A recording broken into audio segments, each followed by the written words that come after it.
Flutter version 3.32 is special for the Flutter community. This version allows us to preview a widget without running application.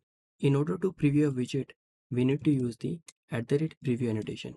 Just below this annotation, we need to provide a global function, and I'm going to name it return widget. You can provide any meaningful name which you want, and I'm going to preview my app.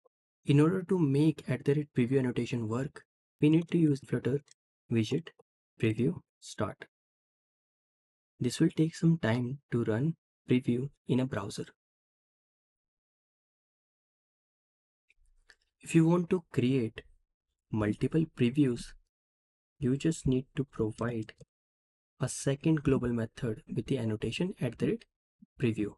You can also provide height or width. So I'm going to provide both of these previews, height 400 and width 400. You can also move to list.